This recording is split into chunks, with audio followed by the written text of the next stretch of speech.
As the city manager stated, this is the largest high school project in Massachusetts. We're talking about Article 97, a state law which requires a very strict process prior to releasing the recreational restrictions on this property. I think this body needs to be very careful not to take any formal action tonight or vote to the extent that the notice does not comply with the open meeting law. Regarding any proposed declaration of surplus at Cawley, I'd just like to ask this body, on what basis is it declaring this property surplus? On the basis of this presentation tonight, were there any studies taken? What factors has this been based upon? Does the square footage that's represented in that diagram that the entire community is seeing for the first time tonight, does it exactly duplicate, or at least duplicate as required by law, what we are supposed to be duplicating? We don't have the answers to those questions, and I think the rest of the public has a right to be here to hear the answers to those questions. We currently have a sports facility at Cawley Stadium where almost all Lowell High School students who participate in outdoor sports participate at the end of each day. As a woman and a mother of 2 young women who have spent the better part of both fall and spring athletic seasons over the past 7 years participating in sports at the Cawley Stadium location, I can tell you that these fields are very much needed and most definitely not surplus. It is not lost on me that it is the girls who are expected to take one for the team in this project. In any relocation of Lowell High School to Cawley Stadium, it's expected that softball and field hockey fields will be moved to Manning, Ventura, and the girls at the end of the day will get on a bus and go someplace else because they're not going to have room for them on this campus that we want to create. There are going to be 850 cars that have to be parked in that area.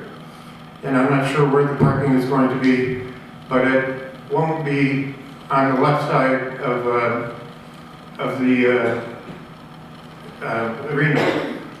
It's a major question, I think, that we all have to answer, and we're going to have seniors with cars, we're going to have teachers with cars, we're going to have a lot of cars on that area, in that area, and I haven't heard anybody talk about where the parking is supposed to be.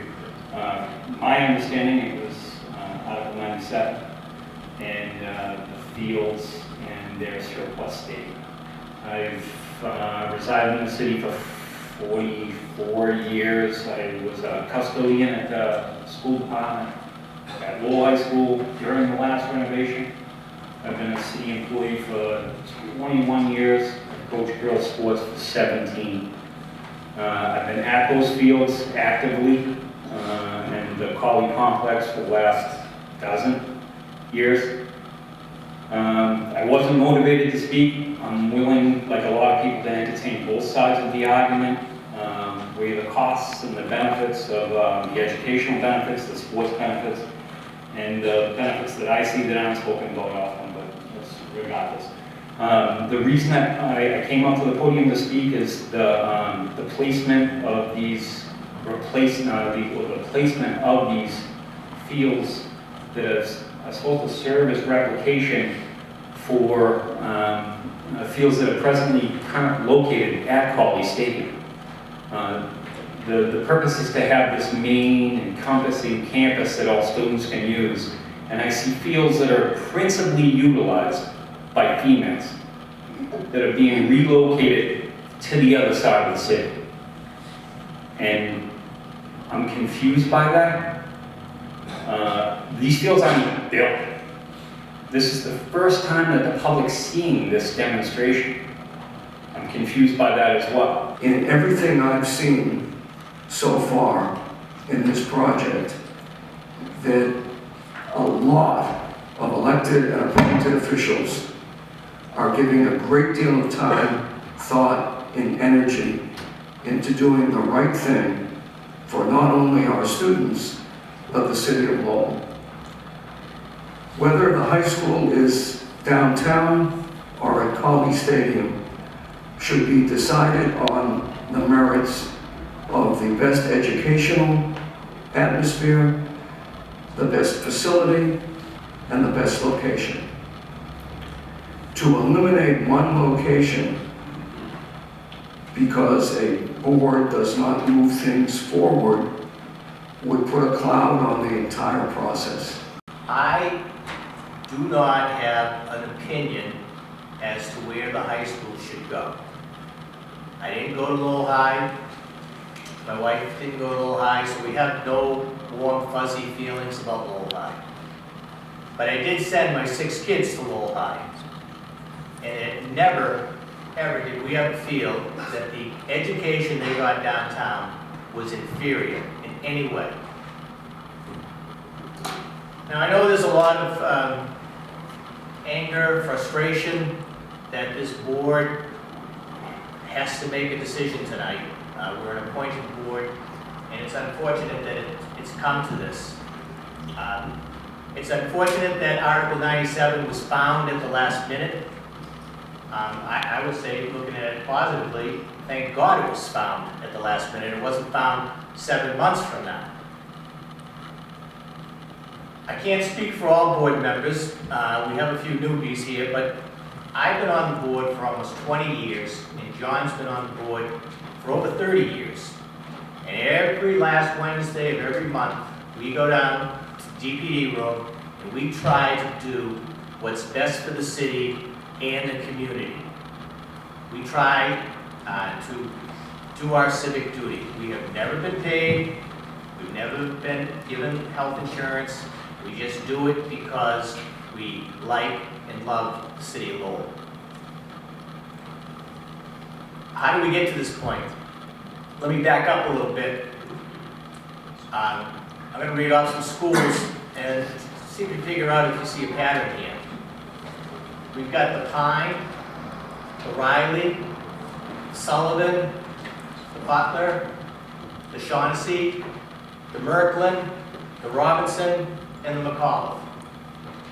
Through the years, all of these schools have been built on park land or open space.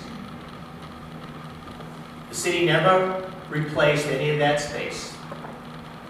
Can you imagine the city of Boston putting a school on Boston Common? Well, we did. The city did. We put it on North Common. How did Article 97 come about? Because municipalities in this city, in the state, ran roughshod over green space and parks. Lowell is probably in the mix as far as what they've done. Our job, Board of Parks, the way I see it, is to protect the green space that's left in the city. That's it. Not about the school, it's about the green space. Thank you. The only thing I'd like to add is I was very impressed with all of the points that were brought up by all the citizens here. It's very nice to see that your voice can be heard on a simple matter such as which is before us. As Chairman, Member Finnegan said, you can come to the last Wednesday of every month over in the DPW building. We'd love to see you there. But it's nice to see everyone come down here today to get together and talk about the future of all of our citizens and our children. So that's really all I have to add. Thank you. Mr. Condon? I don't have much to say. I just want to thank everyone for coming out tonight. This is a fairly how we should vote tonight. So it's been on board of this, so just want to thank everyone for coming.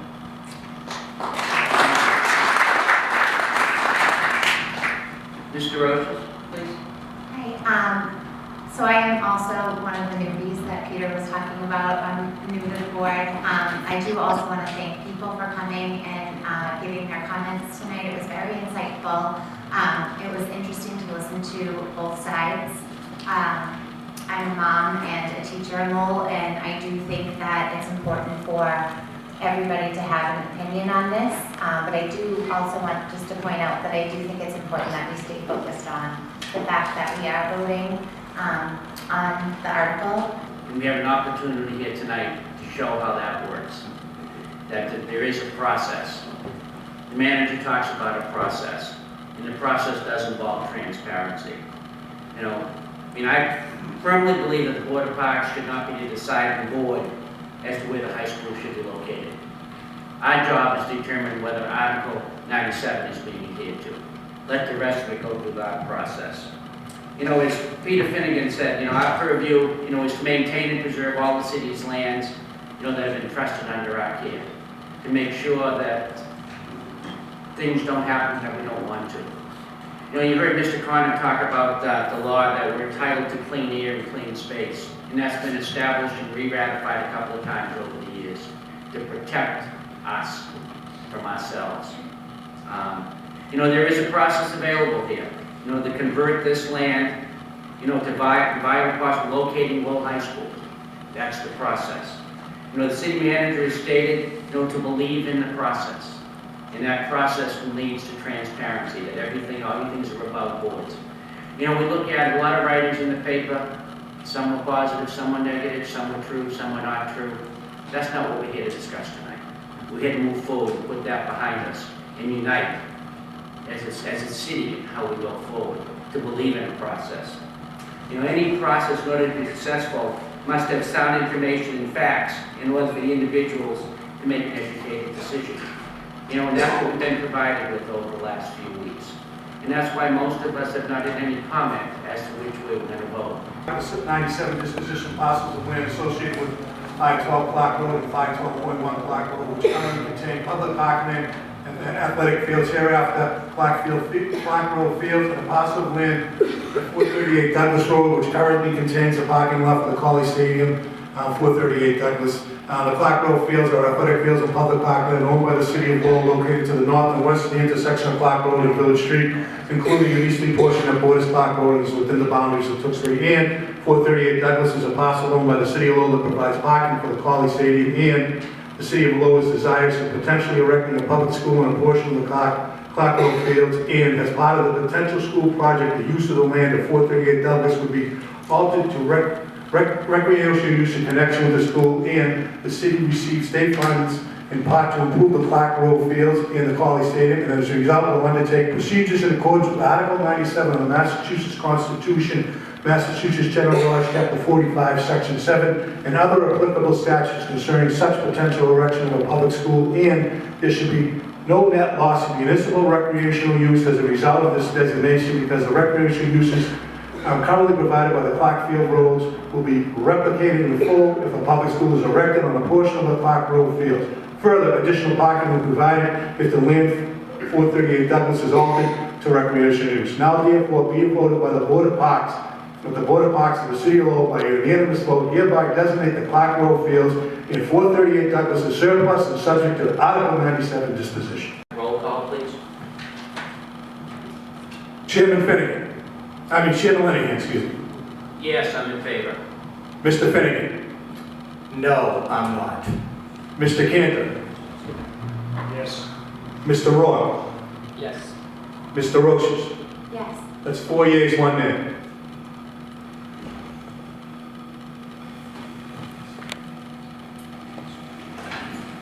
Any further discussion? Motion to adjourn. I'll second it. Motion to adjourn, second. This meeting is adjourned.